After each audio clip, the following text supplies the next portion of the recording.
Hey my friends, what's up? This is Antonio Fletcher back once again with another video. Today, we're going to break down Heather Holder's video, 10 reasons why abortion should be and stay legal everywhere. While I appreciate the time she put into her video, it is extremely disappointing that it turned out to be the typical errors pro-choicers make in their reasoning. So let's get into the video and see exactly why. Hi, my name is Heather Holder, and I am here to talk to you about 10 reasons why abortion should be and stay legal everywhere. 1. Because this isn't the same thing as being a human child. It lacks a nervous system, a brain, emotions, and all the other requirements for being a human baby at this current point in time. Now, there are quite a few things which have to be pointed out here. First of all, it's interesting to me when pro-choicers focus so much on how the unborn looks and is developed in the womb. But there are quite a large number of abortions which occur when the unborn is much more developed than in this pic here. Even she admits herself later in the video that most abortions happen in the first trimester. In the first trimester, which ranges from week 1 to about week 12, arms and legs are clearly visible by around the 8th to 9th week period. So even in the first trimester time frame in which most abortions are happening, you're still practically and realistically looking at abortions which are not just killing what looks to be like the pic you see here.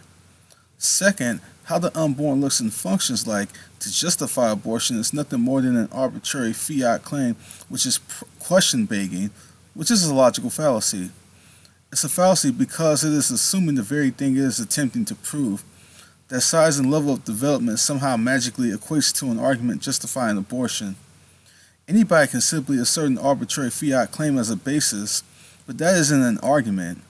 Third, if we are only dealing with a clump of cells which have no real value and aren't the same as a born child, then why would a fairly large number of pro-choicers freely admit they don't really like abortion at all? If women are only aborting an insignificant clump of cells, who cares? These are a lot of the same people who compare abortion as no different than masturbating and killing sperm cells, but you don't hear them saying, well, nobody really likes masturbating. If abortion is in essence no different than masturbating, then why would abortion be put into such a negative category even by the pro-choicers themselves? As a side note, I'm not claiming that this is Heather's argument, but I find it very interesting a lot of the same people talking about the unborn doesn't look and function like a child are also a lot of the same people who would turn around and say that how a person's genitalia looks and functions like doesn't determine who they are between a man or a woman. So, in the mind of many irrational pro-choice liberals, looks and functioning works only when irrational liberals arbitrarily say they apply to justify their personal agendas. Kinda crazy, isn't it? 2. Because nowhere in the Bible does it directly state that abortion is wrong and sinful. The Bible is often manipulated as a political tool. That's why it's important, if you're of faith, to do your own reading. Apparently, Heather doesn't seem to realize many people clearly more educated than she is in this area have done their own reading in the Bible. First of all, she's arguing from silence. She's inferring that the Bible's alleged silence on abortion means that God is permitting it. That is simply wrong. One cannot logically infer that silence about something necessitates a permission of something. The Bible also does not directly say killing the unborn one day before birth is a sin either, so by her logic, we should think God is permitting it. That is just stupid logic. In certain things the Bible doesn't specifically say, we can know by way of inference from other passages and cross-referencing. Jeremiah 1:5 states that he knew his creation even before he formed this creation in his mother's womb. So God is clearly acknowledging there are persons in the womb. To cross-reference that with the 6th commandment, thou shalt not murder, we can clearly see it's murder to kill the unborn in the womb. Let's have a moment of silence for her employment of stupid logic.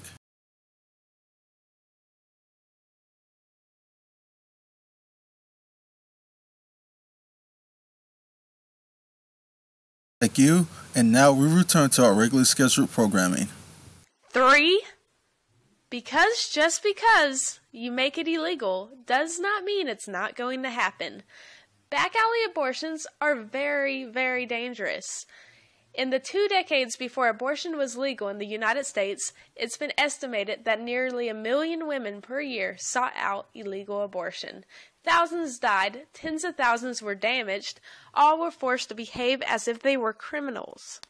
Okay, alright, there are so many things she gets wrong here. First of all, it's not a logical argument to say that because things will still happen is an argument against illegality.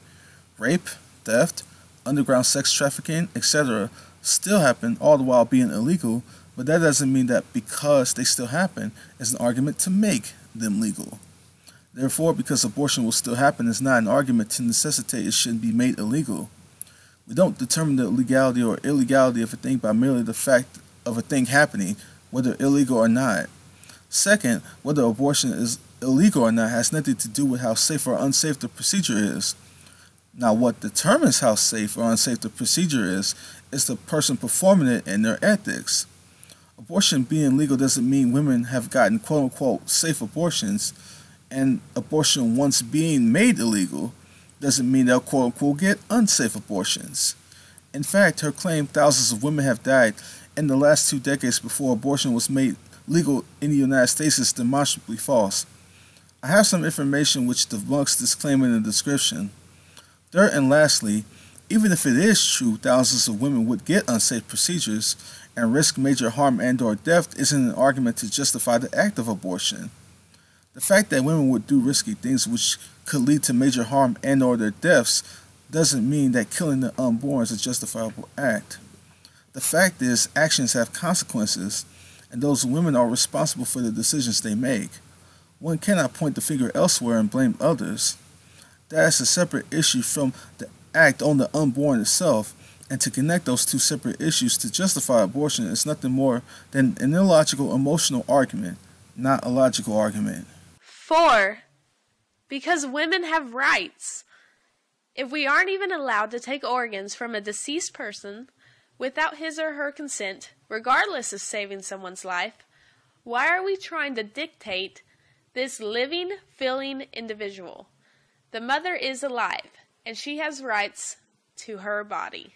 This is nothing more than an old organ donation argument. The organ donation argument is not comparable because if someone dies because they didn't receive the organ they needed, then that death is passive, not active. Active versus passive death is an important distinction. Why? Well, let's say someone who needs an organ from you doesn't get it, and eventually they die. That's passive death. But let's change up the scenario a bit. Let's say you deny your organ to them, and before they pass away as a consequence, you put a bullet in their head. Now, you would be clearly charged with murder if you did such a thing, and for good reason, but you wouldn't have been charged at all if you simply denied your organ and the person passed away on their own. In other words, you cannot actively kill someone because they rely upon you for their survival. This is what abortion is, the active killing of the unborn. It is not simply a passive denial of a woman's body. There is a clear difference between active death and passive death. Even if one could make a coherent bodily autonomy argument, it would not justify active killing. And let's take such reasoning and apply it elsewhere. Let's say a landlord rents out property they own to a tenant. Generally speaking, in the United States, a landlord cannot evict the tenant off their property without going through the proper procedures and acquiring a court order. But if we apply the logic of her argument to the landlord-tenant situation, the landlord should have every right to evict the tenant whenever they please for any or no reason without a court order because they own the property. Their property, their choice, right? It's simply a bad argument. Case closed. And oh yes, she says the mother is alive as if to imply the unborn isn't alive. If this was her implication, then she needs to brush up on some basic science and learn the unborn is very much alive. 5. Because most abortions happen within the first 3 months of conception. Late-term abortions are illegal except during life-threatening situations. This is yet another thing she stated which is demonstrably false. Elective late-term abortions happen all the time in places like Maryland around 26 to 20 weeks of pregnancy. In New York, late-term abortions are not unusual and occur quite regularly.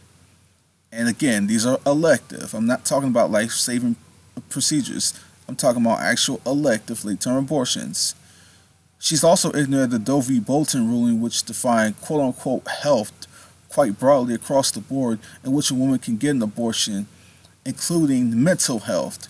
All she has to do is get an abortionist to sign off on it, and under this ruling, abortions are covered all 9 months. She may not actually have a life-threatening issue, but if the abortionist signs off on it, she's covered. She clearly either hasn't thoroughly researched this issue and is arguing in ignorance, or she's deliberately being dishonest. 6. Because they are not horribly dismembered, like those bloody, scary, gory pictures you see online. Early abortion can be done at home with a pill if the woman so chooses. Abortion is a safe, simple procedure. Just because the abortion pill exists does not mean there aren't dismemberment abortions which exist. This was just an outrageously stupid point on her part, which demands another moment of silence.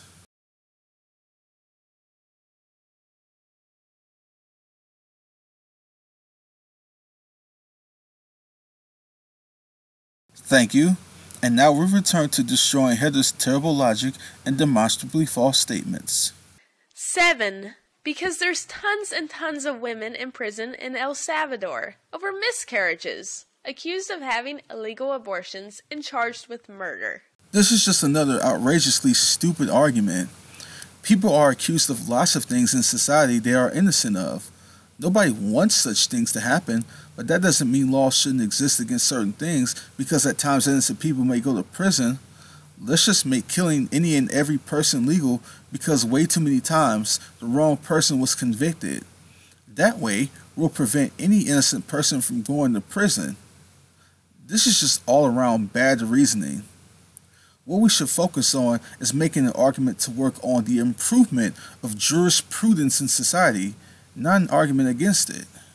8. Because there are too many kids in foster care already. Not all kids get adopted, and adding more to the mix doesn't help. Adoption is good for some women, but not all. She actually shoots herself in the foot with her own argument here. Why? Think about it. If there are too many kids in the foster system, then how could that possibly be so if many women did not choose to have their child, in which case the children ended up in foster care in one way or another after these women freely chose to go through with their pregnancy. So, it's a problem that we have too many women freely choosing to go through with pregnancy, which has led to this issue? If she truly supports choice, then why does it matter to her how many kids end up in foster care if the consequence on quote-unquote too many being there is because many women chose to carry their pregnancies to term in the first place? Is she indirectly implying she has a problem with the choice which results in quote-unquote too many kids?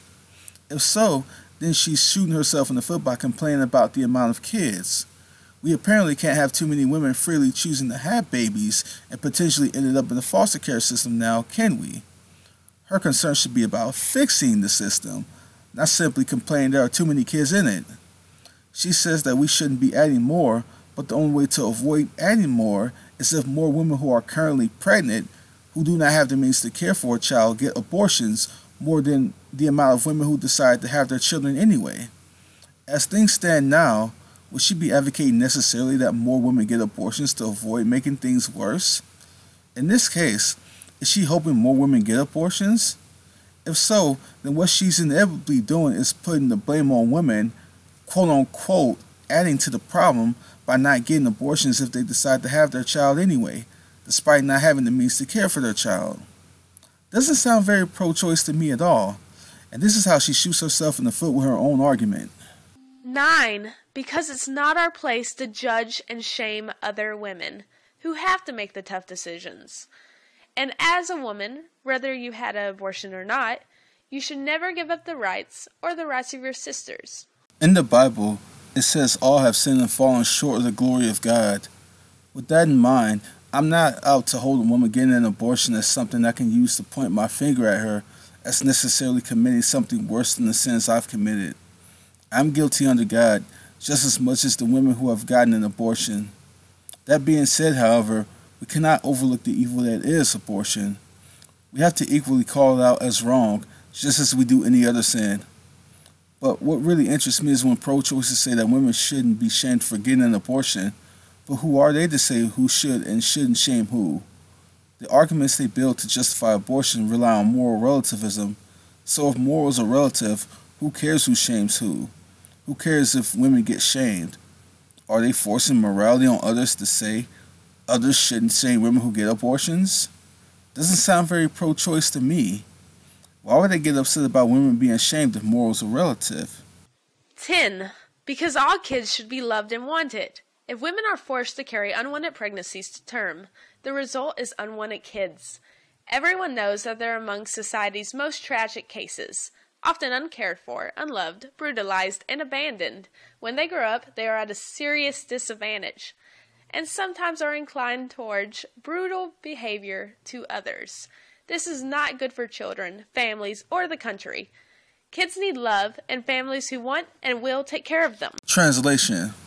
All she just said here is simply code for, the world has problems, so let's kill kids to avoid making the problems worse. A huge gaping problem with the pro-choice argument is how inconsistent they are. They want to pretend like what they support with legal abortion isn't just as much of a problem as other brutal killing murderers with the moral relativism they appeal to. Morals in their mind are relative, but somehow they are more justified in their killing logic than the mass serial killer killing born humans. Heather has absolutely no objective basis to argue that her killing position isn't on the same level of brutality as the mass serial killer. If the mass serial killer says he is justified in his actions as a woman getting an abortion, then who is the pro-choicers to say he's wrong under moral relativism? What they think doesn't equate to truth. If in his mind he's just as equally, if not even more justified for his actions, then he is. This is the conundrum the pro-abort is in when arguing their position based on moral relativism. But what about the currently born kids she claims aren't loved? What are we to do with them? Kill them? Why only stop at an arbitrary point in the womb? After all, you wouldn't want these currently unloved kids growing up into doing violent things, right, and becoming criminals, correct? Why not just take them out now? Heather has no objective standards she can appeal to in order to say one should be able to kill humans in the womb, yet not be able to kill them outside the womb. Her position is a total mess, thus it's untenable. Well, that's it, my friends. Give this video a like, share, and sub. And as always, take care, God bless, and peace.